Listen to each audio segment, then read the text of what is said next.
Okay. Hey, here we go. Hello, everybody. Welcome to the Tuesday night, comic book preview stream here for Fantasy Books and Games. I am Aaron. Tonight, I'm joined by Sam, who fellow comic book lover. So we are excited to talk about some new comics that are coming out tomorrow. Sam, I don't know if you heard, but like shortly before we came in to do the stream, our coworker remarked that my outfit that I have on today makes me resemble Rosie the Riveter. I don't know if you remember Yeah, no, we can do it. we can do Yeah. it. So I got a little bit of that vibe going on today, unintentionally. Nothing like making me extremely self-conscious about how I look right before I'm about to go live on camera. So I'll be sure to properly thank him later. But I think you've done the stream with me once before. Yeah, I think I sat in like for about 10, 15 minutes or something Well, like that. if you forgot, you might know. Yes, Queen, exactly. I always like to start the stream off with whatever new facsimiles are coming out Perfect. tomorrow because I'm an old guy, and so I like old comics, and I like that they're doing new printings of old comics. So there are three facsimiles coming out tomorrow. Two of them are the regulars that have been coming out monthly for a while now. Of course, we have Batman number 611. This is reprinting the original Jeff Loeb and Jim Lee Hush series. So if you like that, if you want to read some classic Jim Lee Batman, this is the place to do it. And also, you get advertisements for PlayStation video games That you can no that longer you can buy. no longer buy. But I do kind of love the facsimiles because they have classic ads, and it is interesting to just see to look back on these books from like 2001, 2002, maybe when this originally came out, and just seeing the ad game that was going on back then. But so yeah, Batman by Jeff Loeb and Jim Lee. Also, issue number 11 of Crisis on Infinite Earths. I don't know how many people have been following this, but I feel like this is one of those books that most people have already read it if you want to read it. But I am reading it for the first time, and I fell behind Oh. a few issues because it's just so dense. I mean, look at these pages; like they're so many panels, a lot of text on the page. Yeah, I remember that. That the characters Yeah, have a lot to there's say. they got a lot to say. Well, I mean, the entire multiverse is collapsing in on itself and destroying all of reality, people have a few words to say about that. Makes sense. But yeah, I'm really glad that DC is reprinting it just because it's one of those books that's out there. You can buy a trade paperback of the full thing today if you want to. But I think it's cool that they're reprinting the original issues because, as I have said many times before, the quality of DC's reprints is fantastic. Like, just I like that it is on this like newsprint type of paper. It's not glossy like a lot of modern comics. So it really does look like you're reading an original copy of the book. So even if you have an original, Crisis on Infinite Earths number 11, it would be 40 years old at this point, and it's gonna, even if it's in good condition, it'll probably show a little bit of a little bit of age from just being 40 years old. So it's nice getting fresh, clean copies. What was DC thinking? I don't buy comics to read. I know, right? Like, it's like I just like looking at the pictures. But if you like that, then you're in luck because George Perez draws pretty pictures. Just dense, a lot going on. Also, I think the facsimile that I'm most excited about that's coming out tomorrow is Uncanny X Men number 132. Now, this is one of those comic issues that I've read like a million times. This is famous issue where it's not technically the first appearance of a lot of the Hellfire Club characters, but it is the Hellfire Club issue where the whole club is introduced and the X Men go to fight them. Everything that's been going on with Jean Grey and Phoenix is all kind of builds into this issue. Jean Grey becomes the Black Queen, and it's just a really great classic Chris Claremont, John Byrne issue. There we go. There's just there's just something about these old X Men comics. Kids really liked them. Young boys really liked Uncanny X Men in the '80s. But this issue also notable. I don't want to necessarily spoil a 40-year-old comic, a 45-year-old comic, But this has one of the most iconic scenes in an X-Men book ever. I don't know, Sam, have you read the Dark Phoenix saga? Have you Yes. read? Okay, so you know It's this. been a while, but Well, yeah. this is the greatest scene ever. And it's possibly, this is, for many people, this is the moment where Wolverine becomes Wolverine. And this is the scene, they're fighting the Hellfire Club, and the X Men get defeated. And one of the way Wolverine gets defeated is that Leland, I believe is the character's name, he has the mutant power to increase people's mass. And as you can see, he just makes Wolverine so heavy that he just falls through all the floors of the building into the sewer system. And of course, like good villains, they just assume that he died, perished on the way, and they just leave him. And then, of course, after the X Men are defeated, we get the greatest final page ever of Wolverine climbing out of the sewers and got that shadow on Yup. him. And he's got the, now it's my turn. And it's just the next issue is the most like epic, serious Wolverine story ever. And that's just kind of like when, like I said, this is when Wolverine becomes like the guy who always saves the X-Men. Like he's the guy that you just can't kill. And yeah, so awesome, awesome, cool comic book.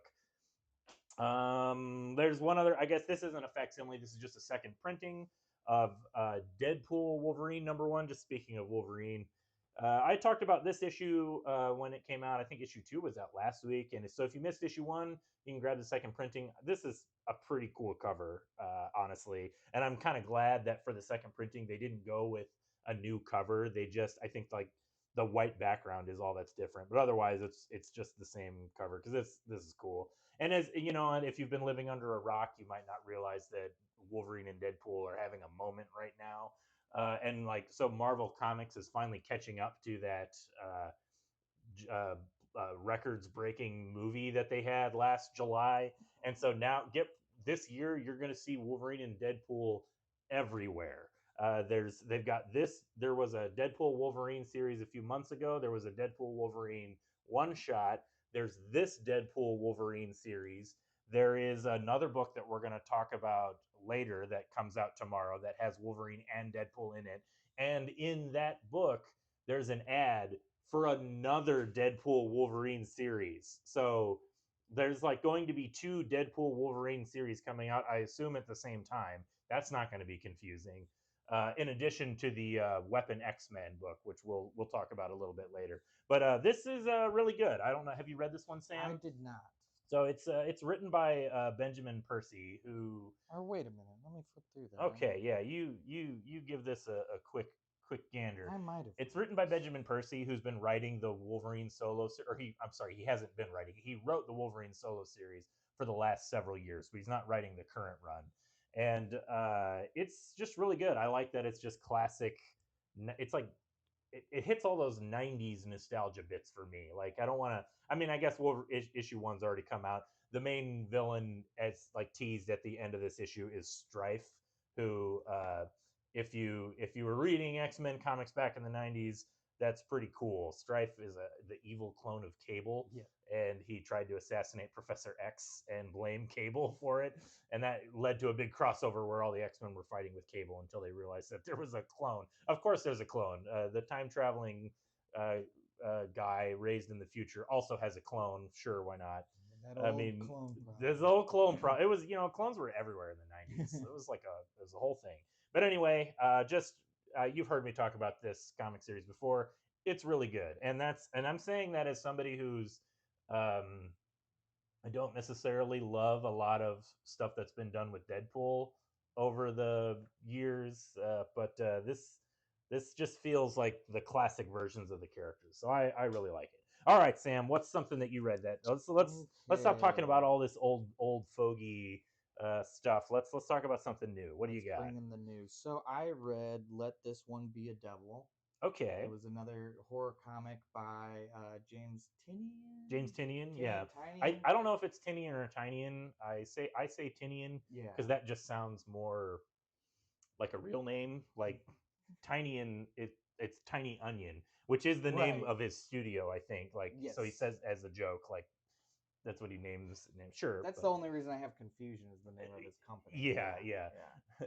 Yeah. The, Let's it was take a look really at good. this. I liked the art a lot. I'm not a huge avid horror fan, but I Hmm. mean, it definitely had some spooky vibes in it. Now this has like let's see, this is, you said it's a let this one be a devil, and so you said it's like okay, it takes place in 1909, Mm-hmm. so it's kind of like a, oh, there you go, like a Jersey Devil kind of cryptid Yeah. story.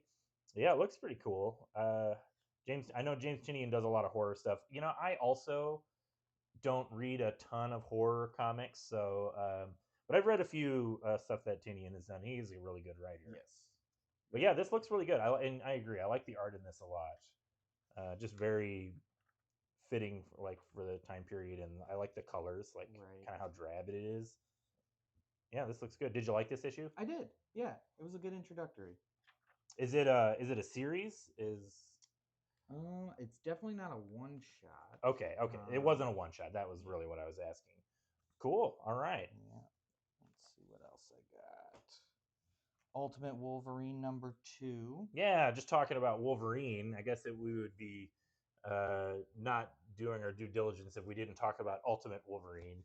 I skimmed this issue. I think I've made my feelings on the Ultimate Universe known, and I'm not really going to follow the series. But this issue did get my attention because I flipped it open and I saw that this character, the Professor, is in it, who is a character from Barry Windsor Smith's Weapon X series, which is one of my favorite comic books of all time. So that got my attention, but then I kind of flipped through it and I didn't. Oh, there's the ad for new Deadpool versus Wolverine Slash 'em Up #1 coming out in April. Maybe it's a one shot, but yeah, boy, just no shortage of Wolverine and Deadpool right now. If it ain't broke. Did you? Yeah, that's true. Did you read this issue? I did. Okay, what'd yeah. you think? I liked it. It was a good follow-up issue to #1. Mm-hmm. Delved a little bit more into how Colossus and Omega Red and Magic are kind of like the dictators of Russia in this iteration of the Yeah, Marvel yeah. Universe. It showed them kind of like pulling rank. doing their thing. Yeah, yeah. I mean, you know, they're Russian. Yeah. And then you get to see Wolverine do his thing. Okay, Yeah. cool. Did they tease any more about like his identity? Like, I wasn't sure. Is it supposed to be Logan? Is there like a mystery around They that? have not revealed that yet. They teased about how like the project is kind of susceptible to going awry because of Wolverine doesn't like they said they've wiped his memories and stuff like that, but Yeah. he dreams. Okay. And they're concerned about that. Yeah, yeah. Because I mean, when a man can dream, there's no telling what he's gonna do. Okay, cool. Did you read? Have you been following the Ultimate series? Like, I'm like half in. I'm reading the Ultimates, Ultimate Wolverine. I guess that's about it. I thought there were more than that. Yeah, you're not reading Ultimate Spider-Man? No, I'm not reading Ultimate Spider-Man. Well, I think Ultimates is the one that's probably most tied to the like the greater kind of backbone story of the new Ultimate Universe. With the state of the universe. Yeah. And it looks like Ultimate Wolverine's going to kind of be like a little bit with that as well. He's going to get in there somehow. Yeah, somehow. They're going to put him on the team. All right. Well, we have another Wolverine book, but I don't want to talk about it just yet. We've talked about too much Wolverine. We're going to talk about, I don't have a lot to say. I just want to briefly mention some of the books that I regularly have in my poll are coming out tomorrow. And I just, you know me, I love this new G.I. Joe series. Heartily recommend it. The only thing I really want to show off is I'm just really excited to see a lot of the classic designs. So yeah, look at this awesome page. Oh man, I love that art. Yeah. Oh, I mean, Tom Riley is just think I'm on record as saying Tom Riley is the most underappreciated comics master currently working today. Like I'm so glad that he's doing G.I. Joe because he's actually like legitimately like top tier comic book artist. He should be doing something at Marvel, but Marvel doesn't like the types of comic book art that he's doing, which I think he's too good for Marvel. But I don't want to, But yeah, he's killing it on GI Joe, and I really like that we see Tomex and Zamat back, and they're in their like classic toy costumes. They were in the Destro series, but they were just wearing kind of just like normal guy businessman suits, and here they are like in their full on Cobra costumes. Yeah, just great book. Looks Cool. amazing. It's written by Joshua Williamson, who's kind of writing a lot of good stuff right now. He's also writing the Superman series that I've been enjoying. And yeah, just super spy action. Like, I love GI Joe. It's really good. Also coming out tomorrow is Batman and Robin Year One, issue 5. Wow, we're 5 issues into this already. Is that with Chris Samney doing Yes, the art? I need to beautiful, pick that up. beautiful Chris Samney. I can't recommend this enough. Might possibly be the best Batman book on the stands right now. I mean, I'm a little biased because first of all, there's a lot of Batman stuff, and this is on the one hand, I do think Batman is kind of overproduced. Like, it's just really easy to just kind of ignore Batman because there's so much of it out there. Yeah. But on the other hand, it allows them to make a lot of like a wide variety of types of Batman comics. So there's kind of something out there for everybody. And Batman and Robin Year One definitely caters to my preferences for Batman, which is it's like a younger Batman. The art style, Chris Samney's art style is just beautiful. Mhm. It's not going for that that hyper realistic or Jim Lee House style. Like, he's got like a classic comic book art style. I like that it's, like I said, it's younger. It's like more detective focused. Classic representations of the costumes and the villains. They're not trying to modernize it in any way or like make it look hip or fresh. It's just great. And as you can see from the cover, villain in this issue is Clayface, who is an awesome villain. I would actually say one of the things, I think the reason I like this one so much is because it reminds me a lot of the Batman animated series, which for me, and I know for a lot of people, is kind of the definitive version of Batman.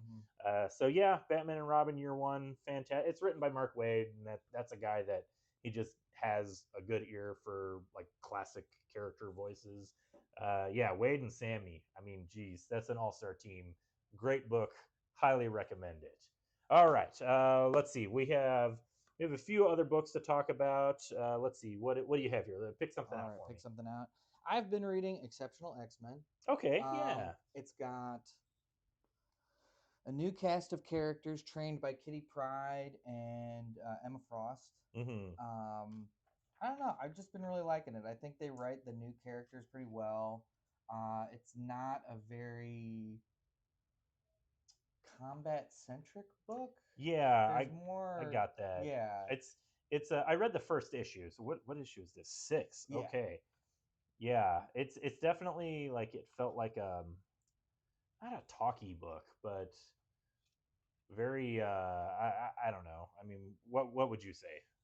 They're new mutants. They're learning how to use their powers, but the environment in which they're learning feels, I don't want to say realistic, but like just Hmm. more grounded. More grounded. Yeah, that Yeah. makes sense. And they're like finding themselves in interesting situations. Like, this guy's a businessman who has a company that like tracks people's genomes, Hmm. and and he does some things that are maybe not so ethical, but Yeah. he the one mutant, I'm blanking on the characters' names. One of the three mutants has kind of like physically like noticeable things about the I think his name's Alex. Yeah. That guy there. Yeah. Okay. And this businessman kind of appeals to him because he's a mutant who can't hide He the can't fact that he's hide a that mutant. he's a mutant. Yeah, Yeah. yeah. That's always been like a part of the whole X-Men mythos, going Yeah. back to the Morlocks, living in the sewers. Right. Yeah. You don't have a lot of good options when you're a mutant of, that kind of Yeah, like standing. that, visibly so, or that extreme. Yeah, yeah. I kind of read the first issue and didn't really keep up with it. I do like Kitty Pryde a lot, though. Yeah. She's a great character. But you've been enjoying this one. Yeah, I have. Cool. I've been reading. I think I'm up to date with most of the X-Men books, Hmm. and that one's probably. Have you been reading all of them? Let's see. I mean, like the Uncanny main. X-Men. Hmm. Exceptional X-Men. Exceptional. Those are the three like main X-Men books, I guess. Like certain like I guess there's X-Force and X-Factor, but uh of the three main X-Men books, you've been following all of those. Yeah, How do you like Exceptional compared to the other two?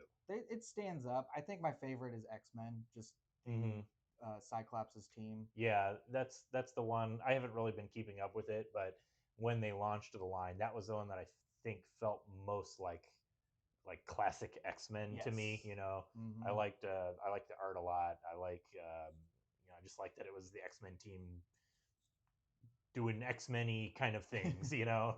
They are doing X-Men things. Yeah. Yes, yes. All right. Well, cool, cool, cool, cool, cool. Let's see. We got a couple of books here. Let's talk about one more DC book. All right, we have a couple of DC books. Well, first I want to talk about Zatanna. This is written and drawn by Jamal Campbell, who he drew. He was drawing the Superman series with that by Joshua Williamson when that started a few years ago, and notably he drew the issues that tied into the what was the Absolute Power, the crossover miniseries, Okay. and those issues featured Zatanna. So when I saw this, I was like, oh, okay, that's recognizable. This is, I mean, I don't think I liked this as much as they just did a Zatanna Black Label series a few months ago, and that just wrapped up. And I thought that one was really, really good. And this is a solid first issue, but it's kind of unfortunate that it's coming out right after that Black Label series, which I think was Yeah. really good. But part of the reason I like that Black Label series is because the Black Label books are kind of disconnected from all the continuity, and they're just like a tight little story just about the character.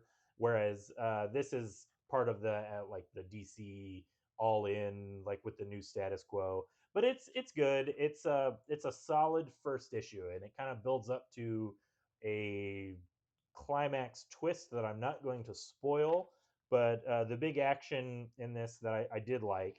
The art is beautiful. I guess I should point that out. Like it's really, I like the design. This double page splash is really good.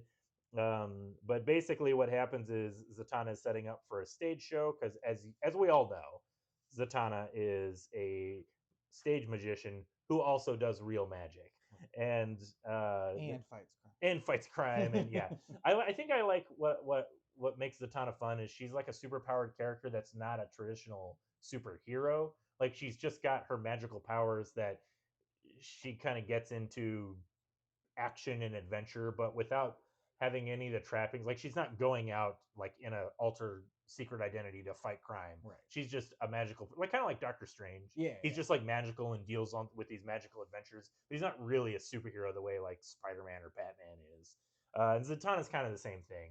And this issue, the kind of the big action piece is this a ghost character inside of a painting comes alive and grabs her whole crew and brings them inside this like weird dimension where they are placed inside of because this takes place in Hollywood and they're placed inside of like old movies. Like these are all like movie Oh, posters, that's like film awesome. posters, and so all the characters are like you can see that's her hand, like the magical ghost hand is like kind of like take forcing them all into these weird situations. And so Zatanna has to go in and save them all. And it's a good little it's a good story. But like I said, the action is really nice, but it leads up to a bigger climax that sets the tone or the like what the ongoing story is going to be. And I'm not going to reveal that, but yeah, it's a good first issue. I did enjoy it. All right, what do you got here? All right. Weapon X-Men. Is Here it time? Is it time for more Wolverine and Deadpool? You tell me. Okay, let's do it. All right. Weapon X-Men. This is written by Joe Casey, who's one of my favorite writers. We were just talking before. He wrote Godland, which is one of my favorite comic book series of all time, illustrated by Tom Scioli, who's somebody that I've talked about actually on the stream several times recently because he did that Godzilla series, Monster Piece Theater. And Joe Casey is currently also writing the Blood Squad 7 series, which I really like. And there's something else he did recently that I think I've talked about on this stream, and I can't think of what it is. But anyway, I don't know about you. I was really excited for Weapon X-Men. And again, I say that like let's just look at this cover here. This looks like could be possibly the dumbest comic book of all time.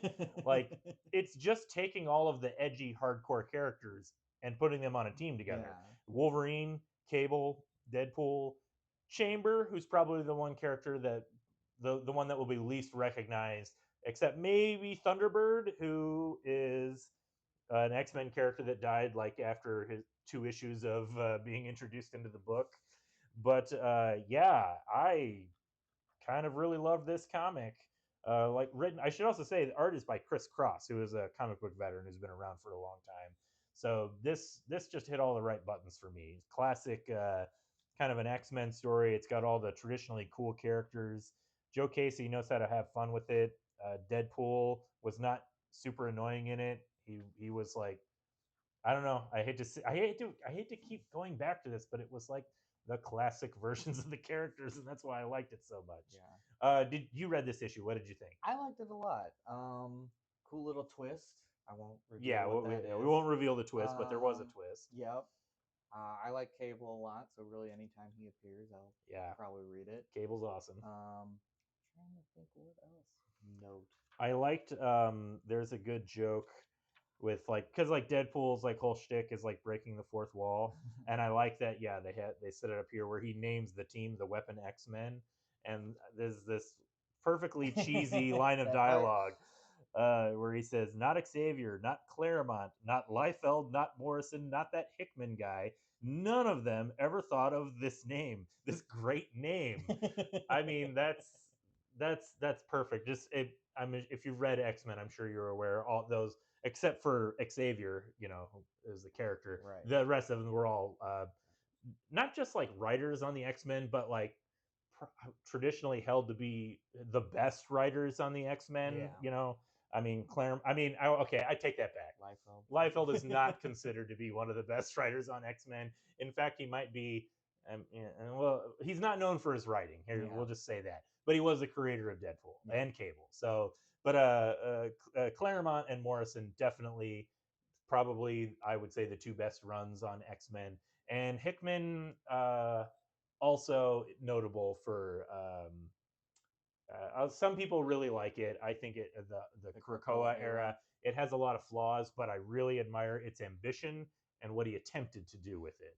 To see like so I play a lot of Marvel Rivals and Uh-huh. like half the characters have voice lines about the Krakoa era and Really? yeah, and I thought Oh. that I think that's kind of Yeah. fascinating. Just something like a more current story being part of the Like a broader, big, it's already accepted as part of the canon, like the Yes. big X-Men canon. I mean, it is, and it's notable for being distinct. Like it's Yeah. definitely like the Krakoa era was a very specific time in X-Men history, and he definitely has that going for him. But yeah, I thought this was a really great first issue. This like I don't want to flip too many more pages because I don't want to kind of like spoil anything. But yeah, big action, lots of just exactly what you expect from a team with Wolverine and Cable and Deadpool. I like that they kind of they give you it's well written. So like even if you don't know the characters, Joe Casey does a good job of just giving you just enough information to kind of pepper all the information in there. Like explaining Thunderbird, how he's like one of the original of the new X Men. He was one of the guys that was in Giant Size X Men #1. Yeah. And it's kind of funny that he's on this team. They've done this type of thing has been done before. I think there was I mean I guess it was maybe 15 years ago at this point almost, but there was an Uncanny X-Force series written by Rick Remender that had Wolverine and Deadpool and Thunderbird on it, I think. And also Phantomas, and it was like the covert, like the extreme X-Men team, and they do the dirty jobs that the Cyclops doesn't want the world to know about, you know. And that's kind of what's going on in this book. So it's not the most wholly original idea, but it is funny because to me it's funny because Thunderbird was introduced to the team just because they were like I mean I don't want to go on like a huge history lesson, but Giant Size X-Men #1 was published in 1975. That was the X-Men hadn't been published for over 5 years at that point, and so they wanted to relaunch the book, and the idea was to bring in they wanted to get international readers. Like they wanted really the diversity was the point of it. So they had Storm, who was from Africa. They had Thunderbird, who was a Native American. They had Nightcrawler, who was German. Like that was the whole point, was not just like a diverse cast of characters, but international. And Claremont took over writing the book in issue 94. And after like 2 issues, he was like, oh yeah, Wolverine from Canada.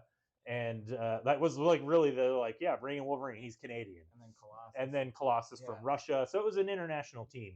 And after 2 issues of writing this team, even Claremont like wrote it into the story that like Thunderbird and Wolverine are basically the same character. They're both like they're both the tough outsider loner guys who like they don't have exactly the same powers, that they're kind of the same. Like they're both trackers and hunters, and they're good in a fight. They're not like super strong, but they're tough. And he even like even comments. He's like, I don't serve any purpose on this team. And so Claremont writes the story where he sacrifices himself kind of valiantly because he's depressed that he has no point on the team, because he's like he had all these other problems. Like, but it was definitely a thing of Claremont just being like, I don't need a team that has two gruff outside loners. They're not loners if there's two of them. We only need one. And so that's kind of funny. Like, and for the longest time, he just stayed dead for a long time because that's what happened back in the 70s and 80s. But now he's back, and so now you have this like redundant team of all the tough outside loner guys. But Joe Casey's writing it with a little bit of awareness of that's what's going on, and it works really well. It's a lot of fun. Yeah, I don't know, maybe not my favorite book of the week, but it was really good. It was up there. Yeah, for sure. Okay, I think we both have 2 more issues to talk about. But before we do that, I almost forgot. I was going to talk about some omnibuses that come out tomorrow. These are, I have 2 of them here. I love both. Oh, 2 of these. they're both amazing. Yeah. So I have 2 omnibuses that are getting re-released tomorrow. Kill or Be Killed by Ed Brubaker and Sean Phillips. I mean, these guys, these are the dream team of crime noir comics. Yes. And did you read Kill or Be Killed? I've read all of Kill or Be Killed. I love everything that these guys do. This one is one of my favorites of theirs. Yeah. This is the high concept for the story. Is the main character. He has a demon that tells him to kill people, and so it gives him this ultimatum that if he doesn't start killing people, the demon's going to kill him. And so he tries to like find ways to kill people that deserve to be killed, and he's got to figure out ways to not get caught as a murderer. And then it's like this whole psychological, it's like kind of horror. It's a thriller. It's more of a thriller. And I think my favorite thing about this series is that there's this constant tension of like, is it all in his head or is this supernatural? Yes. Because Brubaker and Phillips have done both. Like they've done just straight crime comics. They've done like supernatural horror stuff. And man, this is one of their best. I really loved it. It has a foot in both realms. Yeah. And there's some like I don't want to. I got to be careful about which pages I turn to here because it's definitely an adult book. But there is just some like really cool imagery where Sean Phillips just gets to kind of explore the visions that like this kid is having and how that manifests itself. And I'm not turning to any single page where that happens. But you know what? It's in here. Trust me. But yeah, Kill or Be Killed. Excellent book. So I'm really glad the omnibus edition is coming out. This is the whole series. I think it was like 20, 25, 26 issues, something like that. So excellent book. Another omnibus that comes out tomorrow, and this is another classic, Beasts of Burden by Evan Dorkin and Sarah Dyer, and there's a couple other artists that work on it with him. I'm a big fan of Evan Dorkin's. He as a writer and an artist. Beasts of Burden was just something that he wrote. He didn't do any art for it, but this is a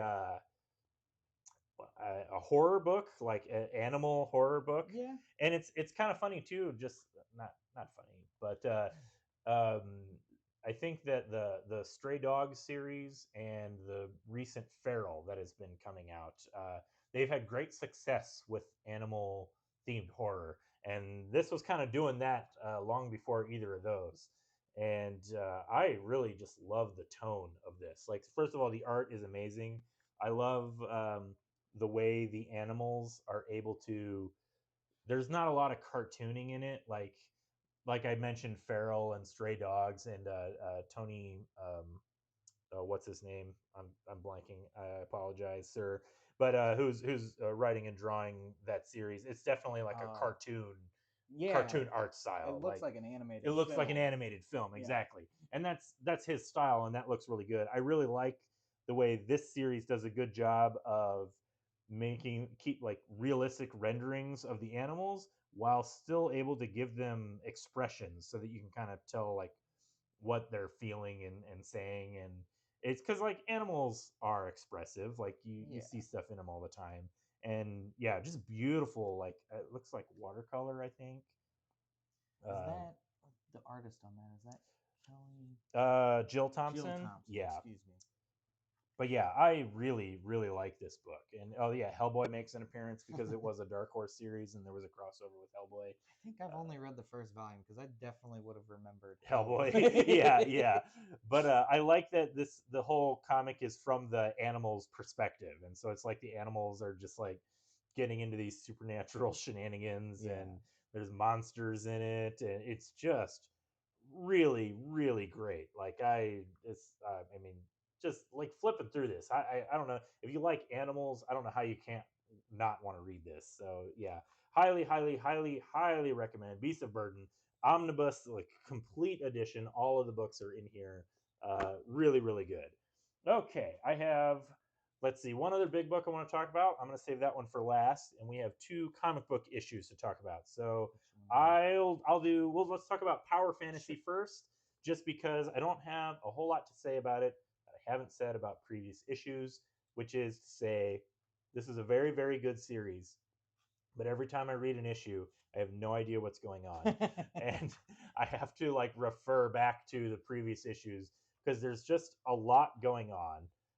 There's a lot of characters, and the kind of the premise of this is like it's called the Power Fantasy, and there's all these characters that are referred to as the superpowers, and that has like kind of a double meaning, like characters that have literal superpowers, but also they represent a superpower on the global political scale. And so it's all about these characters trying to maintain peace when you have all these different individuals that could create Armageddon at on a whim if they were so inclined. And it's really, really, really good. But like I said, it's kind of the story jumps all over the place, and it's hard to remember like which characters are which because I think you're just kind of expected to keep up with it, and sometimes it's easy to like lose track of who's who and what everybody's relationship is with each other because it's also jumping back and forth in time. Like this is 82, like the main story is taking place in like 99. It'll go back to the 60s. It's like all over the place, but it's really good. I just trust me when I say it's really good. I'm I'm really looking forward to rereading it as like a complete volume Yeah. to see if I can follow it a little bit easier, like reading it all kind of in one sitting as opposed to monthly, where after like 30 days I kind of just forget about like characters' names and stuff like that.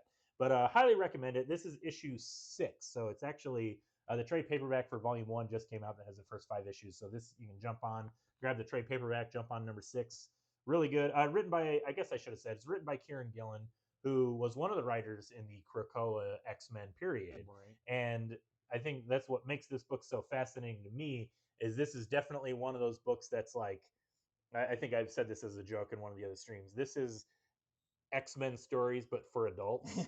You know, it's like a lot of the ideas that he had for the X-Men that just wouldn't work in an X-Men comic because X-Men comics, they're still action comics. They have to have fight scenes in every issue, Right. and they're trademarked characters that can't change. Like there's certain things that, you know, Magneto is like a villain, but there's certain things that Disney will not allow you to do with him. You know what I Right. mean? Yeah. So there's like just things like that. So yeah, Power Fantasy, very good.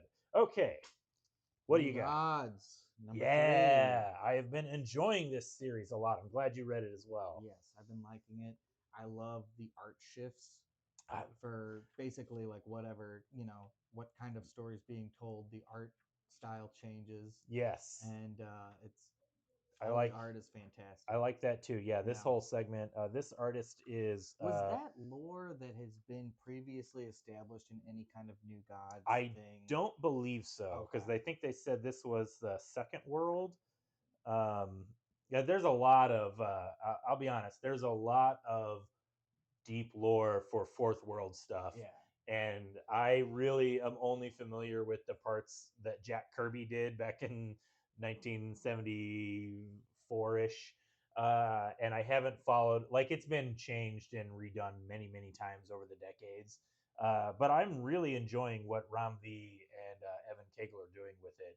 Just, I don't know. It's really cool. It feels like appropriately epic Yeah. to the original like version of New Gods. It's definitely, there's a gravitas to the story that's unfolding here, There and is a grand story that is unfolding. yeah, Yep. and I do, like you said, the different artists. So like this, yeah, Evan Kegel is the normal artist, but they have like different segments where they bring in a guest artist, and this one is Riccardo Federici, and it's really nice. This like painted style that's telling the story of this previous bygone age, the Second World, and yeah, really, really good. I think it, like, this overall, I don't know, I would say, would you say that the story kind of moves kind of slowly?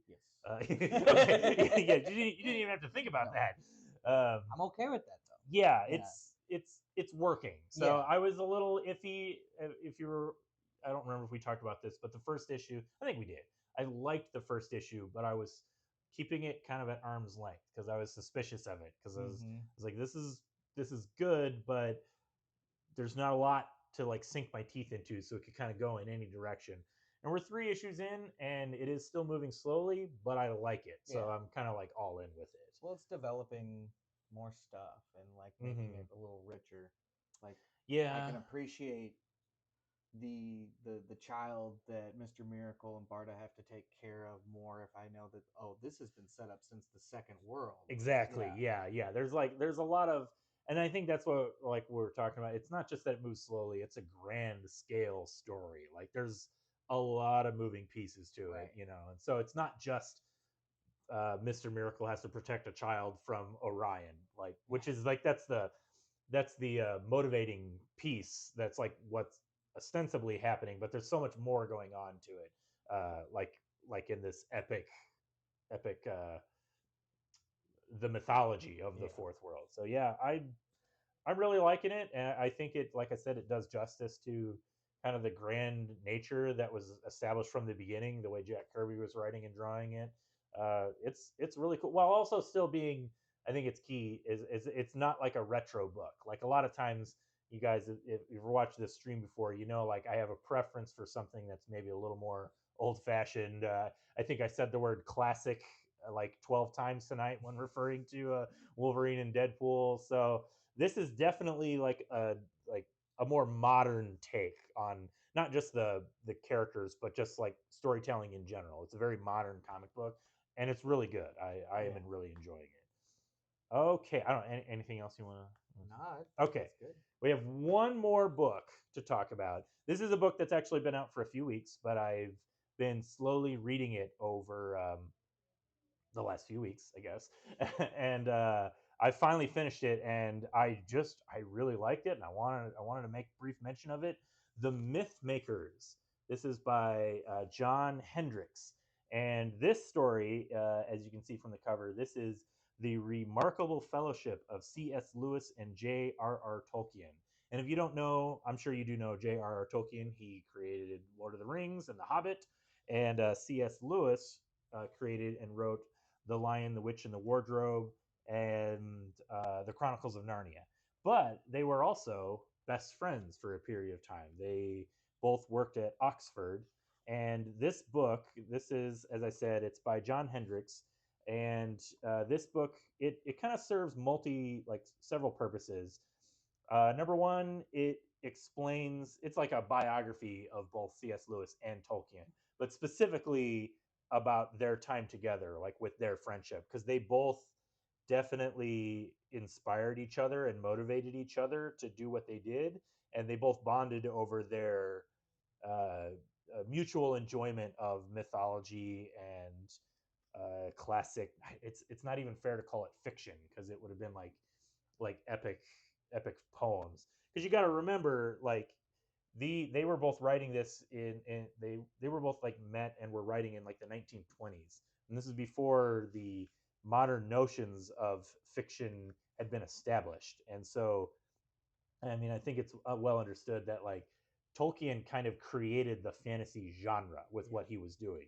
And so this book, it goes on to explain that, just the environment in which they both worked and created, while also explaining their personal history and also just the story of their friendship. Because and I don't want to like spoil too much of it, but they did kind of have a falling out, and as their lives, as they grew and aged, and their lives went kind of in similar but different directions. It's a really good book. It's really dense, as you can see. It's not all comics. Some of it, it's actually a lot of prose writing. But I love the design of it. It looks great. The cartooning and the art style from Mr. Hendricks is fantastic. Yeah, it explores their both of their religious beliefs because, as I'm sure you're aware, Chronicles of Narnia is very much Alex. You're a little late. I think we're gonna wrap up here in about 10 minutes, but we are glad that you're here. But yeah, so this book, The Myth Makers, it does kind of explore both of like where they come from their religious point of views, because Tolkien was Catholic and C.S. Lewis was a Protestant. So they, while they were both Christian, they both had different takes on it, you Right. could say. And that at first, it's just it's interesting, especially at that time period where people took it very very seriously. Um, pick of the week for each of you. What's up, Alex? I don't know what my pick of the week would be. Maybe it's like GI Joe, just because I'm basic like that. I just love GI Joe. Weapon X Men is probably my actual favorite of like new series for sure. Yeah. I don't know. Did you have a favorite book you read this Did week? I have a favorite book? Probably New Gods. New Gods, Yeah. solid pick. New Yeah. Gods has been great. But yeah, if you've ever read Tolkien and C.S. Lewis like I have, this is a real treat because it kind of gets into the um, a lot of the just more personal stuff that I was not aware of as a casual reader of the two. And I actually wasn't aware that they had had a falling out No, at when the you end of their said that, life. yeah. And so this book, I don't want to like spoil anything, and I don't. I really liked it. I'll just say that this book kind of gives them, because I guess I should show. There's kind of there are two narrators. Yeah, as you can see, Tolkien's point of view is represented by a wizard, and C.S. Lewis is represented by a lion, and they're both kind of explaining the history from a third person point of view of the two characters that or the two people that they represent. And so they both had a falling out and they both passed away before they could reconcile. And Uh-huh. without like getting a little too mushy, I think this book does a really nice job of writing kind of like a fictional ending for the two, where they're able to uh, just have like a final conversation between the two men. And it's fictionalized for sure, but it's based on things that they had written and said about each other later in life, though they never got to say it to each other. And so he kind of creates that scene where the two like fictional versions of themselves get to talk to each other. And I don't mind saying it's a little sweet. It's kind of emotional if you're into that sort of a thing, which I'm not. I'm pretty tough. No. you know but yeah, this is a really really good book.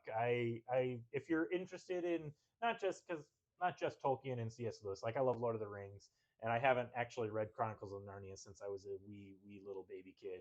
But I also just like the history of fiction, and what they were doing was at the forefront of creating what we now understand to just be modern fiction. Like Tolkien and C.S. Lewis established a lot of what we would say are tropes or archetypes, which before existed in mythical or ancient writings, but they were the ones who really studied it and turned it into just like, I don't want to say the rules of fiction, but they created the groundwork for what everybody would do after them. Right. And like that's why like all fantasy is just kind of like echoes of Lord of the Rings, is because he set the standard. That was the rubric.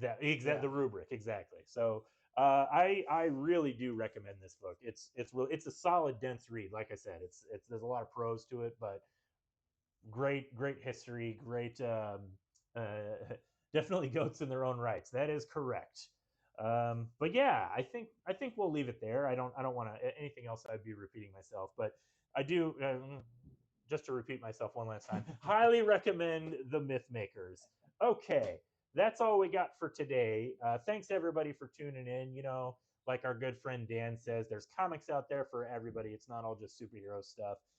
So hype for Batman and Robin Year One. We did talk about it, and it is thumbs up, a-okay. I loved it. But yeah. So yeah, we will see y'all next time. Alex, you interrupted my train of thought. But thanks for tuning in. Better late than never. Yeah, go out there, buy some comic books. Get them from us here at Fantasy Books and Games. If you can't get them from somewhere else, you should definitely try to get them from us, though.